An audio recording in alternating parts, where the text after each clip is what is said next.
ফাতেমার ঘরে ঢোকার পর আমার নবী তাকায় দেখে গো হাসান আর হোসাইন ফাতেমার কিনারায় দাঁড়ায়া দাঁড়ায়া চোখের পানি মোছে।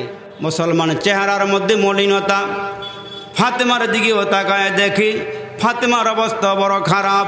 ডাক দিয়া কয় মারে, এ মা কি হয়েছে বলো, তোমাদের কেমন দেখা যায় কেন?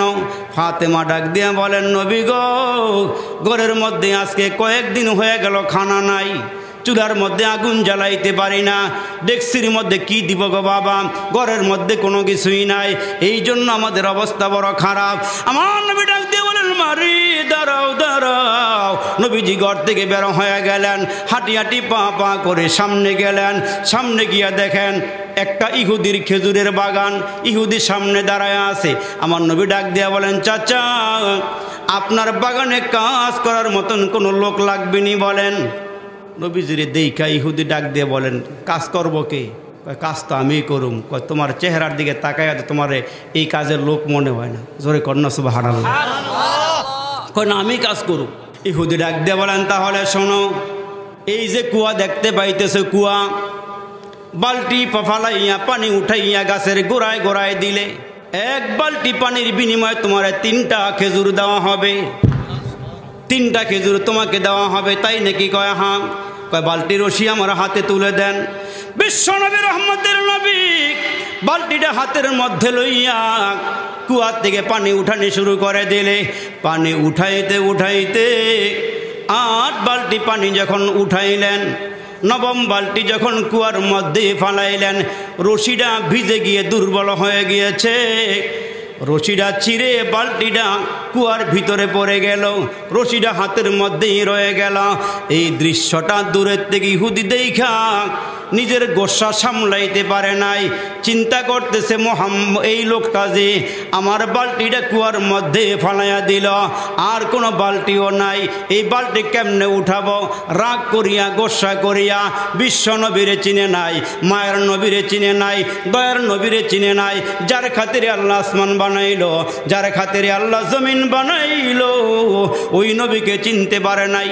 দূরের থেকে আইসা রাগ কইরা গোসা করে আমার নবীর গালের মধ্যে এমন এক চর মেরে দিছে, এমন এক থাপ্পড় লাগাইছে, জোরে কন্যা নাউজুবিল্লাহ।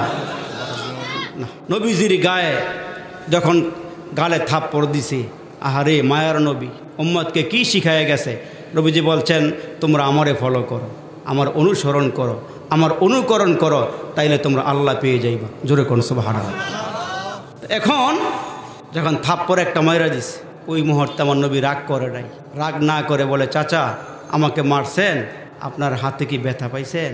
হাতটা টাইনা বকের কাছে আইনা বলে, আমারে মাফ করে দেন, আপনার বালতি দরকার, ঠিক আছে আমি বালতিটা উঠে দিয়ে যাব, আমি যে আপনার বাগানে কাজ করেছি ওই বিনিময়টা আমারে দেন। নবীজি 3 আটা 24টা খেজুর হাতে নিয়ে ওই বালতিটা যে কুয়ার মধ্যে পড়ছে, এই কুয়ার কিনারায় গিয়া, এটা সাধারণ হাত না, এটা নবুয়াতের হাত। সুবহানাল্লাহ, জোরে বলেন, এটা নবুয়াতের হাত। কুয়াটার কিনারার মধ্যে গিয়ে আমার নবীজি হাত মুবারক বাড়াইয়া দিলেন। আমার আল্লাহকে ডেকে বলে, মালিক রে, এই হাত তো আমার হাত নয়, মালিক রে এটা তোমার হাত, তোমার কুদরতি হাত, আল্লাহ নবুয়াতওয়ালা হাত আমি বাড়াইয়া দিলাম। ইহুদি দূরের থেকে তাকায়া দেখে আমার নবী কুয়ার মধ্যে হাত ঢুকাইয়া দিছে, হাতকাল নিচের দিকে লম্বা হইতেছে, হাতকাল নিচের দিকে লম্বা হইতেছে, লম্বা হইতে হইতে বালতিটা যেখানে আমার নবীর হাত চলে গেছে সেখানে। নবীজি বালতিটা উঠাইয়া দিয়া রসুল চলে গেলেন ফাতেমার ঘরে। আর এদিক দিয়ে ইহুদি চিন্তা করতেছে, কিরে কারে থাপ্পড় দিলাম, এই লোক দিয়ে কুয়ার মধ্যে হাত ঢুকাইয়া দিয়া বালতি উঠাই দিয়ে গেল।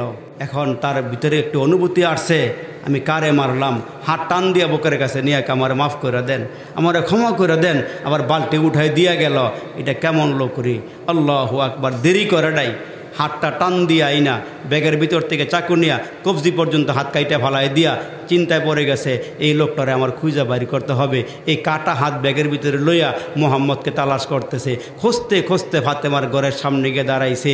ফাতেমার ঘরে গিয়ে আওয়াজ দিয়ে বলে, এটা কার ঘর? কয় এটা যেই লোকরা মারছেন ওনার মেয়ের ঘর। কয় উনি আছে কোথায়? কয় ভিতরে আছে। দরওয়াজায় আওয়াজ দিছি, ফাতেমা দরওয়াজা খুলছে, খুইলা তাকায়া দেখে একটা লোক হাত কাটা অবস্থায় রক্তগুলো টপ টপ করে পড়তেছে, আর এই লোকটা মোহাম্মদকে চিৎকার মারতেছে।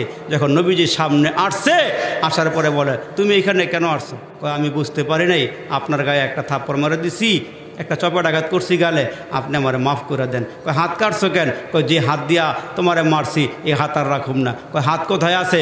ব্যাগের ভিতরে আছে। হাতটা আমার হাতে দাও। নবীজির মুজিজা, অলৌকিকতা, হাতটা বাইর করে নিয়ে আল্লাহ পাকের রসুল ওই কর্তনকৃত জায়গার মধ্যে লাগাইয়া মুখের থেকে থুতুয়াই না ব্যান্ডেজ করে দিছে। ইহুদেকে আগের থেকে আমার বেশি আরও ভালো হয়ে গেছে। সুবহানাল্লাহ, জোরে বলে। ইহুদি বলতেছে আমারে কালমা পড়ে মুসলমান বানায় দেন। আল্লাহ বলতেছেন তোমরা অনুসরণ করলে ওই নবীরে করো, ফলো করলে ওই নবীরে করো। ওই যে বলছিলাম যে গাট্টিওয়ালা নবীরে তালাশ করতেছে, নবীরে খুঁজতেছে, খুঁজা পাইয়া গেছে। কই নবীজিরে খুঁজা পাইয়া নিজের ঘরে নিয়ে গেছে। ঘরের মধ্যে নিয়া তাওরাত খোলে আর মুহাম্মদের চেহারার দিকে তাকায়। তাওরাত খোলে আর মুহাম্মদের চেহারার দিকে তাকায়া তাকায়া নবুয়তের সবগুলো আলামত রসুলের মধ্যে পাওয়া যাইতেছে। তো ইহুদি বলতেছে আপনি একটু বসেন, আমি ভিতর থেকে আসতেছি। ভিতরে যত পুরুষ ছিল সব ডাইকাই না মুহাম্মদের সামনে দাঁড়া করায় বলে, নবীজি এবার সবারে কালিমা পড়ে মুসলমান বানায় দেন। এই হচ্ছে আমার নবী। এই জন্য আল্লাহ বলেন তোমরা যদি আমারে পেতে চাও, আমার মোহাব্বত পাইতে চাও, আমার ভালোবাসা পাইতে চাও, তাহলে মোহাম্মদকে অনুসরণ করো, মোহাম্মদকে অনুকরণ করো, মোহাম্মদকে ফলো করো, রন্ধ্রে রন্ধ্রে মোহাম্মদকে ফলো করো, তোমরা কামিয়াব হয়ে যাইবা। মোহাম্মদকে যেদিক দিয়ে ঘুরাইবেন, যেদিক দিয়ে তাকাইবেন, মোহাম্মদ এমন একটা নবী ছিল, এমন একজন নবী, আল্লাহু আকবার, চাঁদের গায়ে দাগ থাকলো মোহাম্মদের গায়ে কোনো দাগ ছিল না। এমন একজন নবীকে আল্লাহ ডাক দেয়, নবী আপনাকে দুনিয়ার সমস্ত মাখলুকাতের জন্য রহমত বানাইয়া দুনিয়াতে পাঠাইছি, আর আপনাকে এমন একটা চরিত্র দিছি যে চরিত্রকে ফলো করলে আপনার উম্মত কামিয়াব হয়ে যাবে, এদের জীবন সফল হয়ে যাবে, এরা বরবাদ হবে না যদি আপনারে ফলো করে, আপনাকে অনুসরণ করে। রসুল আকরাম সাল্লাল্লাহু আলাইহি ওয়াসাল্লামকে অনুসরণ করলে লাভ হবে কি? কয় আমারই ভালোবাসা হবে, আর আমারে যারা ভালোবাসবে আমি এদের জিন্দেগির সমস্ত গুনাহখাতা মাফ করে দিব। নবীজি বলতেছেন আমি এদের জীবনের সব গুনাহখাতা মাফ করে দিব। এই জন্য আল্লাহর নবীকে আল্লাহ ডাক দেয়, নবী গো আমি গোটা জাহানের জন্য আপনাকে নবী বানাইয়া পাঠাইছি, আপনি হচ্ছেন সর্বশেষ নবী, আপনার পরে আর কোনো নবী নাই। এই জন্য আল্লাহ বলেন নবী আপনাকে দুইটা জিনিস আমি দান করেছি। এক নম্বরে 30 পারা কোরআন দিয়েছি, এই কোরআনের মধ্যে কোনো ভুলভ্রান্তি নাই, এই কোরআনকে যারা ফলো করবে এরা কামিয়াব হয়ে যাবে। এই কোরআনটা এমন একটা কোরআন, এই কোরআনটা ধরলেও সওয়াব, কোরআনটা পড়লেও সওয়াব, সিনার মধ্যে লাগাইলেও সওয়াব, চোখের মধ্যে লাগাইলেও সওয়াব, এটার মধ্যে টাচ লাগলেও সওয়াব। এই দেখেন একটা রেহাল প্লাস্টিকের, এই রেহালটা এটা কোরআনের লগে টাচ লাগার কারণে কেমন দামি হয়েছে। এটার মধ্যে পা লাগলে মানুষ চুমা খায়, অথচ এই চেয়ারটা কত দামি। এই চেয়ারের মধ্যে দাঁড়াইয়া ছোটো ছোটো বাচ্চারা কত পেশাব করছে, কত উঠা বসা করছে, লাথি মারছে, পা দিছে, কিন্তু কেউ চুমাও দেয় নাই, আদরও সোহাগ করে নাই। অথচ এই প্লাস্টিকের কোনো দাম নাই, কোরআনের সঙ্গে লাগার কারণে এই প্লাস্টিকের দাম বেড়ে গেছে। পায়ের মধ্যে লাগলেই মানুষ চুমা খায়, পায়ের মধ্যে লাগলেই মানুষ এটারে মহব্বত করে। এই জন্য কোরআনের সঙ্গে যারা টাচ লাগে এরা দামি হয়ে যায়। হজরত ওমর বলে আমার জীবনটা সফল হয়েছে, আমার জীবনটা কামিয়াব হয়েছে। আমি ছিলাম বকরির রাখাল, আমি রাখালগিরি করতাম। আমার আব্বা আমারে বকরি দিয়া মাঠে পাঠাইলে সন্ধ্যাবেলা আমার আব্বা গুনে দেখত বকরি ঠিক নাই, বকরির পালের থেকে বকরি হারায় গেছে, ওটের পালের থেকে ওট হারায় গেছে। কিন্তু আমার আল্লাহ এই কোরআনের কারণে আমাকে জিরোর থেকে হিরো বানাইয়া দিছে, আমাকে অর্ধ জাহানের শাসক বানাইয়া দিয়েছে। কারণ হইল আমি মোহাম্মদের কল্লা আনতে গিয়েছিলাম, মোহাম্মদের কল্লা আনতে গিয়ে আমার রাস্তার মধ্যে খবর পাইছে যে আমার বোন কালিমা পড়ে মুসলমান হইয়া উনি নাকি এখন ঘরের মধ্যে কোরআন মস্ক করতেছে, কোরআন শিখতেছে। হজরতে ওমর এই কোরআনের ছোঁয়া পাইয়া এমন দামি হয়েছে, ওনাকে আল্লাহ অর্ধজাহানের শাসক বানাইয়া দিছে। আর আমার নবী ডাক দিয়া বলে আমার পরে আল্লাহ কাউকে নবী বানাইলে ওমরকে বানাইতো। সুবহানাল্লাহ। বকরির রাখাল থেকে আল্লাহ তারে কই নিয়ে পৌঁছাইয়া দিছে। আর আমরা আজকে এই কোরআন পড়তেও পারি না, এটার অর্থও বুঝি না। ইমাম সাহেব লম্বা কেরাত দিলে খেকারানি দিয়া এই হুজুর বালানা খালি লম্বা কেরাত পরে, এই হুজুরের জ্বালায় চা খাইতারি না, এই হুজুরের জ্বালায় বাজারে যাইতারি না, এই হুজুরের জ্বালায় কাজকাম করতারি না। এমন একটা হুজুর রাখছে খালি কোরআন শরীফ বড় করে পড়ে, বেশি করে পড়ে। অথচ আল্লাহর রসুল বলেন নামাজের মধ্যে কোরআন তেলাওয়াত যত বেশি করা হয় তত বেশি সওয়াব আমলনামায় জমা করা হয়। জোরে কর সুবহানাল্লাহ। এই কোরআনকে নবীকে যারা ফলো করেছে এরা দামি হয়ে গেছে। আর আমরা নামাজে কারাইলে আমগো সবাই নাই, খালি খ্যাকরানি হুজুরের হুইসাল দেয়, সংকেত দেয়, হুজুর কমায় এলান, এমন দড়ি ছেঁড়া হুজুর, এমন তার ছেঁড়া হুজুর করতেই ডাইল। অথচ নবীজির মেয়ে ফাতেমা রাত্রে নামাজে দাঁড়াইয়া কোরআন যখন তেলাওয়াত শুরু করছে, পড়তে পড়তে সূরা বাকারা শেষ করছে। সূরা বাকারা শেষ করার পরে সূরা আলে ইমরান ধরছে, আল ইমরান শুরু করার পরে দিয়ে সূরা নিসা শুরু করছে। পড়তে পড়তে যখন তাহাজ্জুদের সময় প্রায় শেষের দিকে, তখন দুইটা হাত বাড়ায়া আল্লাহর কাছে অভিযোগ দিয়ে, আল্লাহ রাত এত ছোট বানাইছো কেন, যার কারণে তোমার কোরআন পইরা মজা পাই না। আর একটু জোরে কর না সুবহানাল্লাহ। তুমি রাত এত ছোট বানাইছ, কোরআন শরীফ পইরা মজা পাই না। যদি এত লম্বা রাত করতা, যেই রাত্রেতে আমি পুরা কোরআনটা খতম করতে পারতাম। এরা আমল করার জন্য আফসোস করছে, আমল করার জন্য। আর আমরা এমন হইছি, আল্লাহু আকবার, আমরা দিনী কাজে, ভালো কাজে, নেক কাজে অগ্রসর হতে চাই না, অংশগ্রহণ করতে চাই না। আর না হয় এত বড় একটা সুন্দর আয়োজন, 2 দিন মাহফিল, কে বয়ান করলো না করলো, উনি সেলিব্রিটি কিনা, মুসলমান ভাইরা ভাইরাল কিনা, ওইটা ফলো করার দরকার ছিল না। কে আসলো ওটা দেখার দরকার না, কি বললো আমার ওইটা শোনার দরকার ছিল। এই জন্য হাসরের দিন 2টা কাতার হবে, একটা কাতার হবে জান্নাতি, আর একটা কাতার হবে জাহান্নামী। আপনারা জান্নাতি মানুষগুলি একটা কাতার বসছেন, সেইটা মনে আগামীকালকে বলবো সবার লইয়া। 2টা পাঠ করছেন আপনারা এখানে। তা আপনারা যারা আসছেন, আপনারা যেহেতু বসছেন, আমি অনেক খুশি হয়েছি, অনেক খুশি হয়েছি। আপনারা এখানে বসছেন, আমার সম্মান দিচ্ছেন, যথেষ্ট মূল্যায়ন করছেন। আমি ছোট মানুষ, আমি আপনাদের মেহমান, আপনারা মেজবান। অনেক জ্ঞানী গুণী শিক্ষিত মানুষ এখানে আছেন, আপনাদেরকে বুঝ দেওয়ার মতন, জ্ঞান দেওয়ার মতন সেই ক্ষমতা আমার নাই।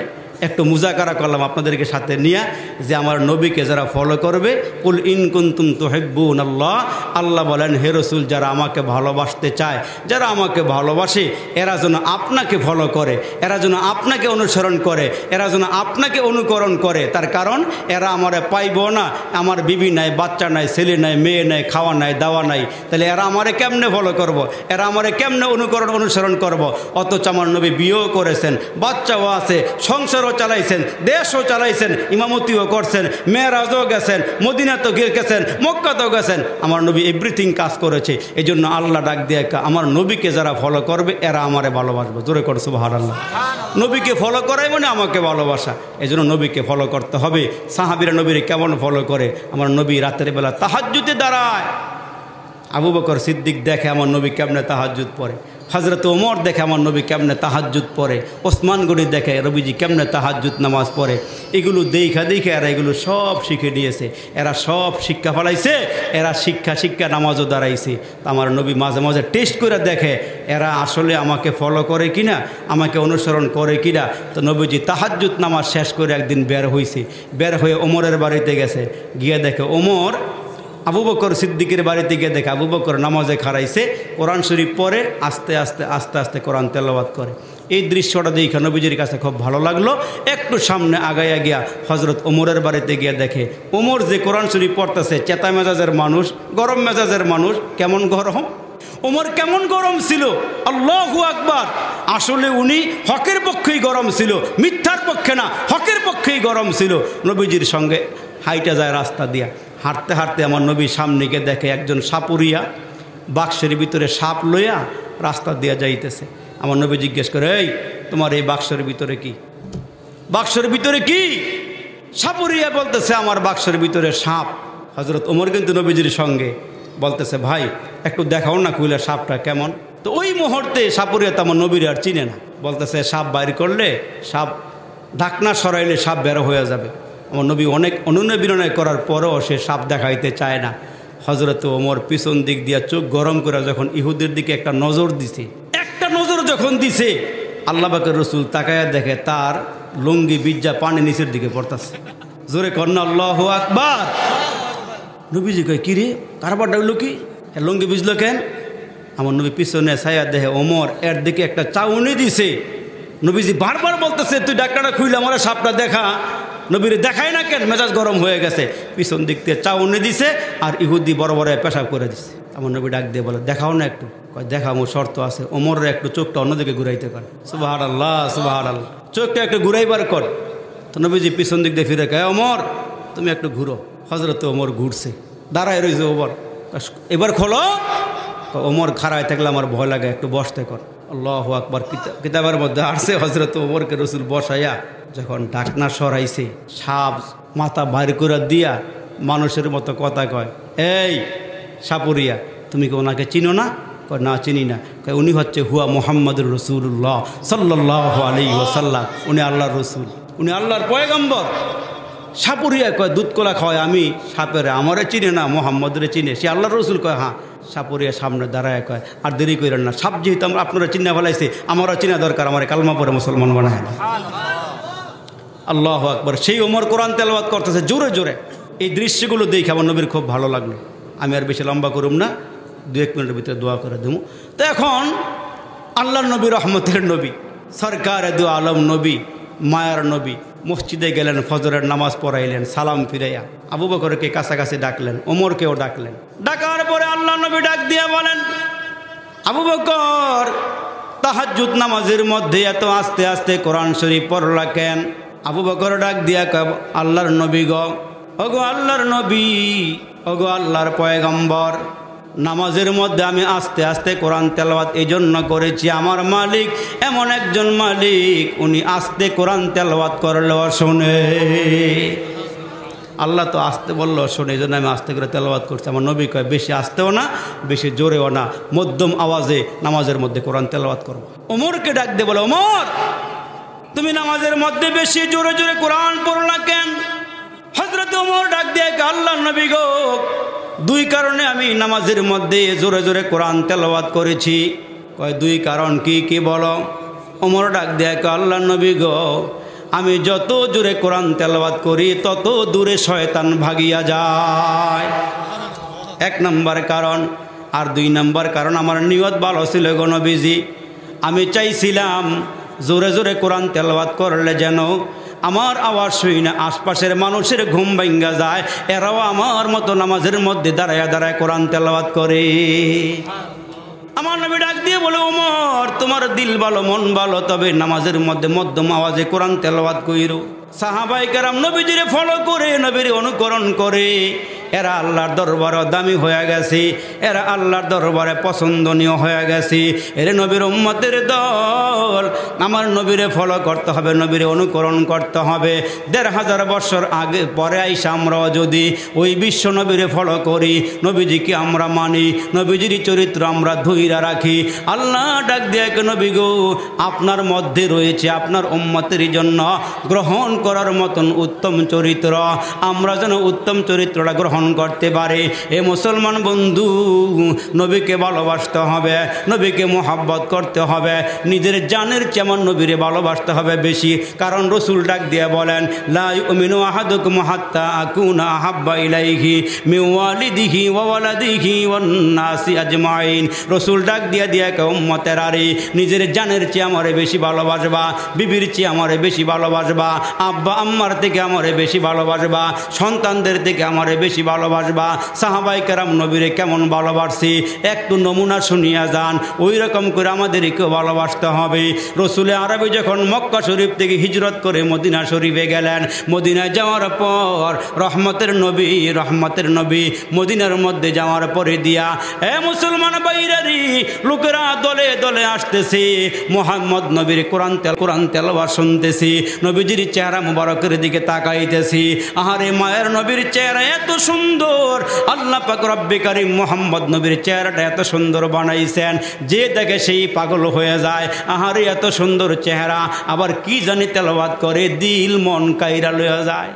নবীজির কোরআন তেলাওয়াতের মধ্যে এত স্বাদ, এত মজা আল্লাহ দিয়েছেন, কাফেররা পর্যন্ত রাতের বেলা মোহাম্মদ নবীর কোরআন তেলাওয়াত না শুনলে ঘুম আসে না। আমার নবীর কণ্ঠের মধ্যে আল্লাহ কত মজা ঢুকায় দিয়েছেন।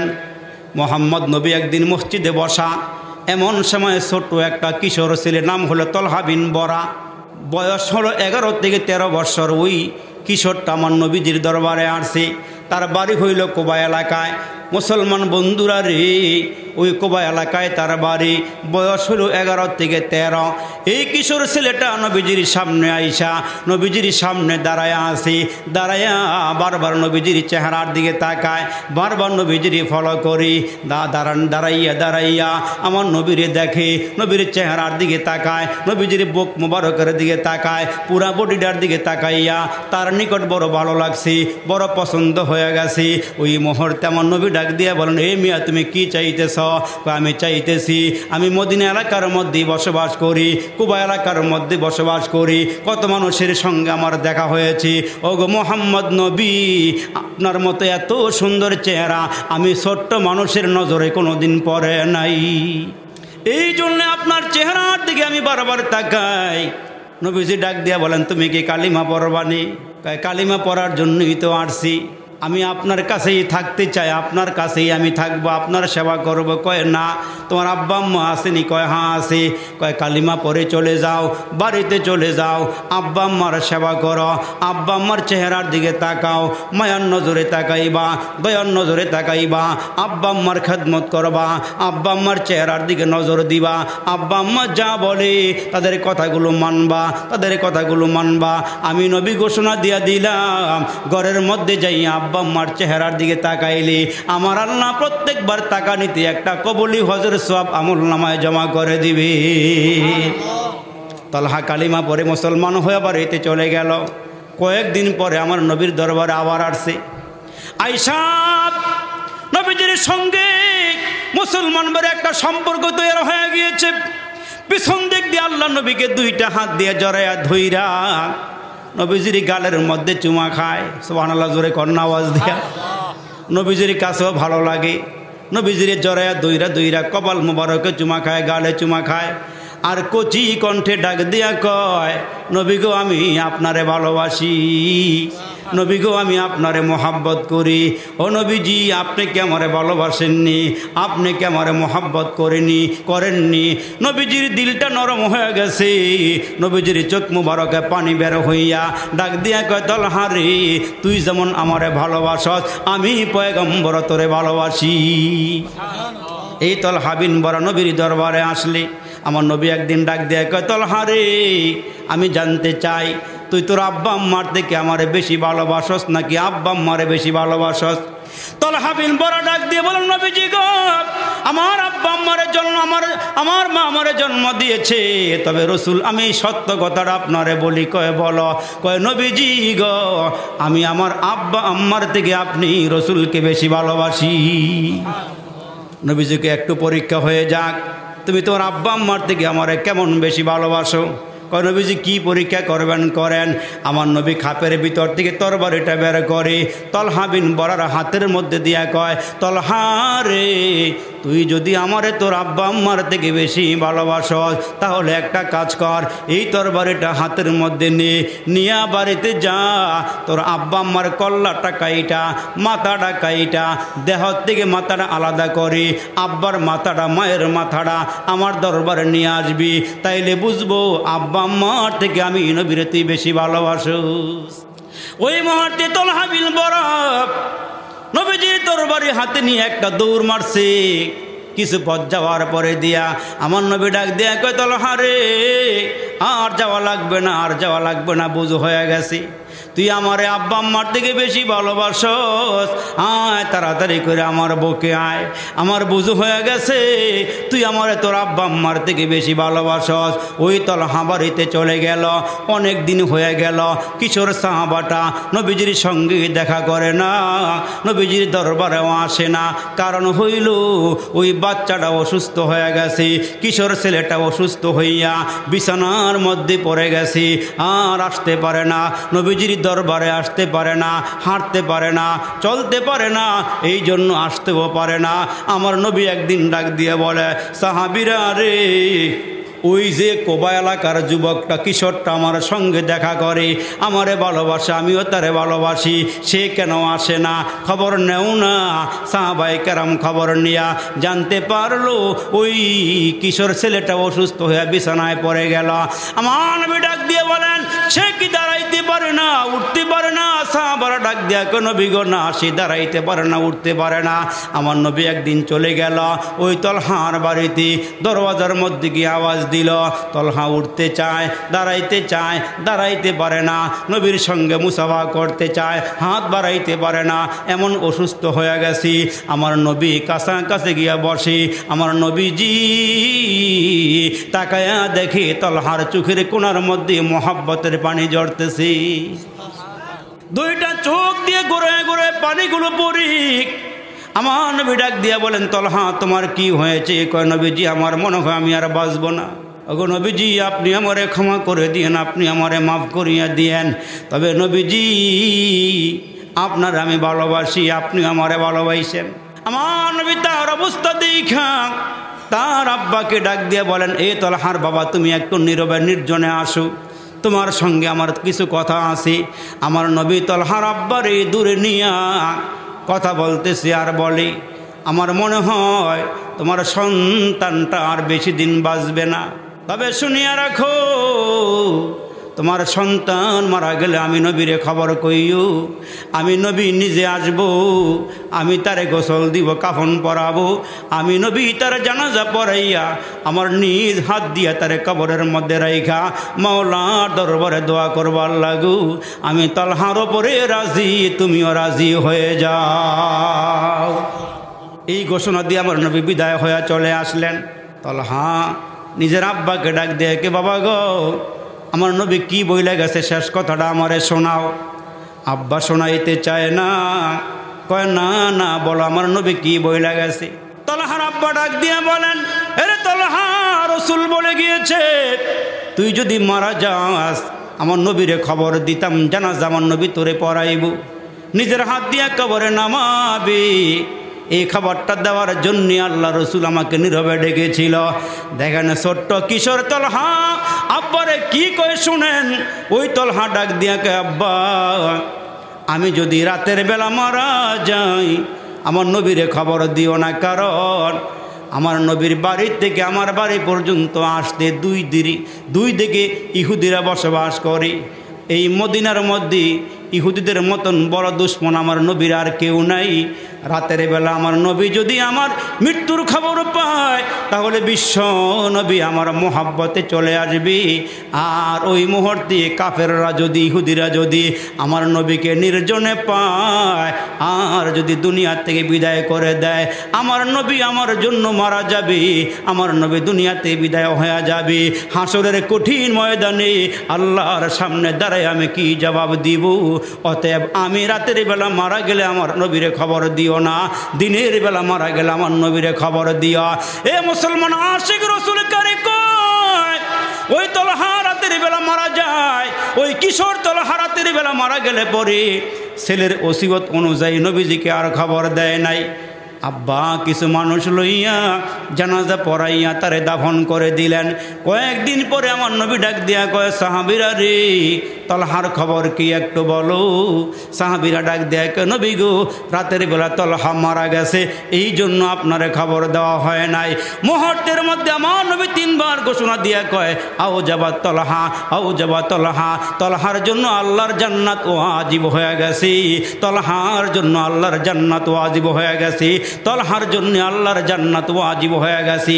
সাহাবীরা ডাক দিয়ে কয় নবীজি আপনি জানাজায় যান নাই, জানাজা পড়ান নাই। ওগো নবীজি আপনি তিনবার ঘোষণা দিয়ে দিলেন তলহা জান্নাতি হয়ে গেছে, তলহা জান্নাতি হয়ে গেছে। ওই মুহূর্তে আল্লাহ নবী ডাক দিয়ে বলেন সাহাবীরা রে তলহা আমারে ভালোবাসে, আমিও তলহারে ভালোবাসি। আমার আল্লাহ জিবরাইল দিয়া খবর দিয়ে গেছে ওই ভালোবাসায় আমার অনুকরণে তলহারে আল্লাহ জান্নাতের মেহমান বানায়া দিছে। এজন্য ফাত্তাবিউনি, যারা আমার নবীকে অনুসরণ করবে, আমার নবীকে মানবে, নবীর সুন্নতকে মানবে, নবীর সুন্নতকে জিন্দা করবে, নিজের দেহের মধ্যে নবীর সুন্নতকে জিন্দা করবে, নিজের ঘরের মধ্যে সুন্নত জিন্দা করবে। আমার মায়েরা যারা আছেন মা গো আপনিও যদি নবীর সুন্নতকে আঁকড়িয়ে ধরেন, সুন্নতের উপরে আমল করেন, আর চারটা কাজ আপনারা করবেন। 1 নম্বরে 5 ওয়াক্ত নামাজ পড়বেন, 2 নম্বরে রমজান মাসের রোজা রাখবেন, স্বামী থাকলে স্বামীর খেদমত করবেন, পর্দা সহকারে জমিনে চলাফেরা করবেন, লজ্জাস্থানটার হেফাজত করবেন।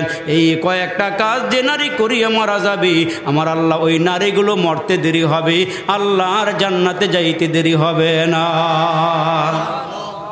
এই জন্য মুসলমান ভাইরা, আমি একখানা আয়াতে কারিমার উপরে কিছু কথা রেখেছি যে রসুলের অনুকরণ, রসুলের অনুসরণ, রসুলকে ফলো করা, রসুলকে মানা, রসুলকে মোহাব্বত করা, রসুলের সুন্নতের ওপর আমল করা। ইনশাআল্লাহ আল্লাহ যেন বক্তা শ্রোতা সবাইকে আল্লাহ তাআলা কথাগুলোর ওপর আমল করার তৌফিক দান করে, বলেন আমিন। আর একটু জোরে আওয়াজ করে বলেন আমিন।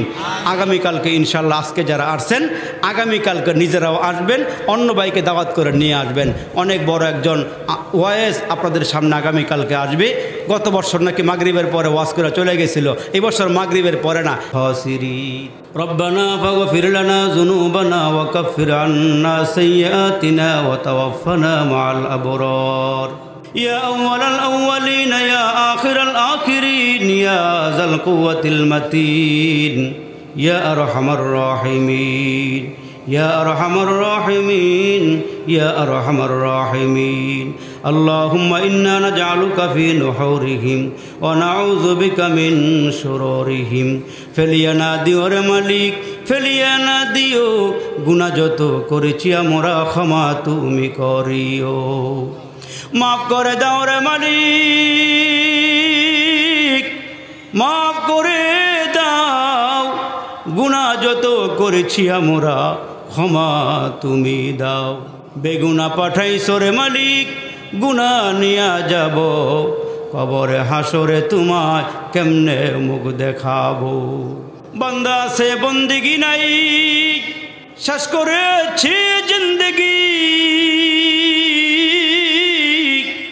বান্দা আছে বন্দেগি নাই, শেষ করেছি জিন্দিগি। আখেরাতের বিচার দিনে এ পাপীদের উপায় কি? জ্বালায় আমরা রে আল্লাহ, জ্বালায় আমরা রে আল্লাহ দুজখের আগুনে। এমন কঠিন আগুন সহিব কেমনি? ভাই বন্ধু সবাই মিলি কবরের সময় বুকের উপরে দিবে মাটি, দরজাগুলো বন্ধ করে দিবি রে মালিক জনমের লাগি। ইয়া আল্লাহ তাকায় দেখো রে মালিক, তোমার কতগুলো আশিকিন জাকিরিন পাগল প্রেমিক বান্দা বান্দিরা রে মালিক, এই কুয়াশার পানির মধ্যে তোমার বান্দাগুলো কেমনে বসিয়া রইছে রে মালিক। ইয়া আল্লাহ জানি না কার জন্যে জানি আজকের মুনাজাতরা জীবনের শেষ মুনাজাত হয়ে যায়, জানা নাই রে মালিক। বাজারে কোন দোকানের মধ্যে জানি আমাদের কাফনের কাপড় রেডি হয়ে গেছি। আল্লাহ কবে জানি বাঁশবাগানের বাঁশগুলো আমাদের সামনে এসে হাজির হয়ে যায়। এরে মালিক, যেদিন আমরা মারা যাব আমরা ঘরের মধ্যে শোয়াইয়া, কেউ যাবে কবর খনন করার জন্য, কেউ যাবে কাফনের কাপড় আনার জন্য রে মালিক, কেউ গরম পানি করবে রে আল্লাহ।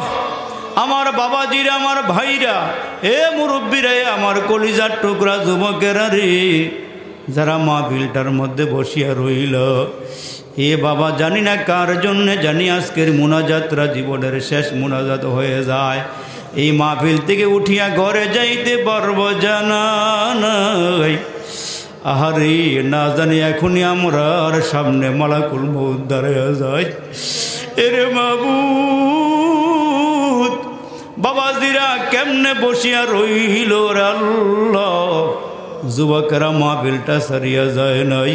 আল্লাহ মায়ার নজরে তাকাও, দয়ার নজরে তাকাও। ইয়া আল্লাহ যত গুনাহ করছি অপরাধীর বেশে হাতগুলো বাড়াইয়া ধরছি, আল্লাহ গো জীবনের সব গুনাহগুলো মাফ করিয়া দাও। এরে মালিক, আমার মুরব্বী বাবারা, আমার কলিজার টুকরা যুবকেরা যারা হাত বাড়াইছে, জানি না কার জানি মা নাই, কার জানি বাবা নাই। এরে আমার মুসলমান বাবাজি, কে জানি নিজের হাত দিয়ে নিজের বাবারে কসলে কসলে গোসল দিছ, কে জানি কাফনের কাপড় পরাইছো, নিজের হাত দিয়ে আব্বারে খাটিয়ার মধ্যে শোয়াইছো। ওই কথাগুলো কি একটু মনে পড়ে না রে বাবা?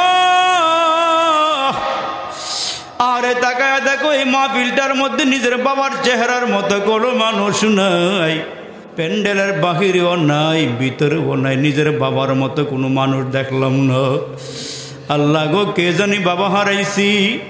এ বাবা, তোমার জন্য তোমার আব্বা কতই না কষ্ট করেছে। আরে সারাদিন ঘরে আসলাম না, আব্বা রাগ করছে, মা রাগ করছি। আরে রাতের বেলা আব্বা খাইয়া ঘুমায়া গেল, আর আমরা পিছনের দরওয়াজে আইসা বিড়ালের নখের মতো আসর দিছিলাম। আব্বায় ডাক দিয়ে কয়, বিড়ালটায় মনে হয় পিছন দিকে নখ দিয়ে আসরায়। মা ডাক দিয়ে কয়, আপনি ঘুমান।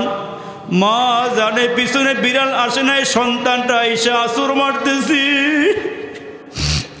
মা আব্বারে ঘুম পড়ে, মা ডাক দিয়া দেখে, বিড়াল বেশি আওয়াজ করবি না। মা দরওয়াজা খুইলা পিছনে গিয়া দেখে সন্তানটা দাঁড়ায় আছি। মা ডাক দিয়া কয়, সন্তান রে, তোর আব্বার রাগ কমে নাই, বেশি আওয়াজ দিস না, তোর আব্বাই কিন্তু তোরে পিটাবি। আরে ওই মা জননী কার জানি নাই, কে জানি মারে কবরে নামাইছ, কে জানি বাবারে কবরে নামাইছ। এ খানবাড়ির মুসলমানের, এ আমার বাবা। আব্বা আম্মা কবর থেকে ডাক দিয়ে দিয়ে কই, ছেলেরে তুই এত পছন্দ কেমনে হইলি? আমাদের জন্য কি একটু মায়া লাগে না? একটু মায়া কি হয় না? এ সন্তান, কত রাত্রে তোর জন্য আমি ঘুমাই নাই। অসুস্থ হয়ে গেলে কাঁধে লইয়া আব্বা মা দৌড়াইয়া ডাক্তারখানায় গেছি, রাত নাই দিন নাই, জানা নাই কার আব্বা আম্মার কবরে জাহান্নামের আগুন ধাও দাও ধাও দাও করিয়া জ্বলতেছি। কার আব্বা আম্মার কবরে বিষাক্ত সাপগুলো সবল মেরে আছে। এ বাবা, এক ফোঁটা চোখের পানি ছেড়ে দাও। এ মা, এ আমার বোন, দেখো না দিলটা নরম করে আব্বা আম্মার জন্য এক ফোঁটা চোখের পানি ফেলাইতে পারোনি। তোমার এই চোখের পানি বৃথা যাবে না রে বন্ধু। মাওলা কুদরতি হাত বাড়ায়া বাড়ায়া তোমার চোখের পানিগুলো নিয়া যখন আব্বা আম্মার কবরে দিবি, আব্বা আম্মা ডাক দিয়া দিয়া বলবে, আল্লাহ কিসের পানি দিয়ে আগুন নিবাইলা? জমজমের পানি নাকি আবে হায়াতের পানি, নাকি হাউজে কাউসারের পানি দিয়া কবরের আগুন নিবাইয়া দিল? আমার মালিক বলবে, না না না, এগুলো হাউজে কাউসারের পানি নয়, আবে হায়াতের পানি নয়, এগুলো তোমার সন্তানের চোখের পানি। আমি মাওলা কুদরতি হাত বাড়াইয়া নিয়ে কবরে ডালছি, আল্লাহ পাক কবরের আগুন নিভাইয়া দিবে রে বন্ধু। এ আমার মুসলমান ভাই, মাওলার দরবারে একটু হাত বাড়াইয়া বাড়াইয়া চোখের পানিগুলো সাইরা দাও। আল্লাহ আব্বার বংশের মানুষগুলোকে মাফ করে দাও, মায়ের বংশের মানুষগুলোকে আল্লাহ তুমি মাফ করিয়া দাও। আমার বাবাজিরা যারা বসা, যুবকরা যারা বসা, আল্লাহ সবাইরে মাফ করিয়া দাও। ইয়া আল্লাহ, এই মাহফিলটা তুমি কবুল করিয়া নাও। এই মাহফিলের জন্য যারা টাকা দিয়া পয়সা দিয়া জানে মালে সহযোগিতার হাত বাড়াইছি, আল্লাহ সকলের দানগুলো তুমি কবুল করিয়া নাও। আমার বাবাজিরা যারা বসে রইছে, আল্লাহ বাবাদেরকে আবু বকর সিদ্দিকের মতো বানায়া দাও, যুবকদেরকে হজরতে খালেদ বিন ওলিদের মতো বানায়া দাও। আল্লাহ যারা যারা দোয়া চাইছে সকলের হকে দোয়া কবুল করিয়া নাও। ইয়া আল্লাহ, যেই জায়গাতে মাহফিলের আয়োজন, এই জায়গাওয়ালা ভাই অসুস্থ, দোয়া চাইছে, আল্লাহ সুস্থ করিয়া দাও। আল্লাহ সভাপতির আব্বা মৃত, দোয়া চাইছে, মাফ করিয়া দাও। ইয়া আল্লাহ, মনির ভাইয়ের পরিবার থেকে যারা কবরে, আওলাদ শেখের বাড়ির থেকে আল্লাহ পরিবার থেকে যারা কবরে, এইখানে যারা হাজিরা দিছে আল্লাহ এদের বংশধর থেকে যারা কবরে, ইয়া আল্লাহ আয়োজক যুবকদের বংশধর থেকে যারা কবরে, এলাকাবাসীর ময় মুরব্বীর থেকে শুরু করে যারা কবরে, আল্লাহ সবাইকে মাফ করিয়া দাও। আল্লাহ তুমি কবরগুলো জান্নাতের বাগান বানায়া দাও। পিছনের মাহফিলগুলো কবুল করে নাও। আগামীকালকে মাহফিল হবে আল্লাহ, বক্তা শ্রোতা সবাইকে তুমি কবুল করিয়া নিও। ইয়া আল্লাহ আমাদের এই বসাগুলো জান্নাতে যাওয়ার উসিলা বানায়া দিও। রব্বির হামহুমা কামা রব্বায়ানি সগীরা, রব্বির হামহুমা কামা রব্বায়ানি সগীরা। সুবহানা রব্বিকা রব্বিল ইজ্জাতি আম্মা ইয়াসিফুন ওয়া সালামুন আলাল মুরসালিন। আমিন।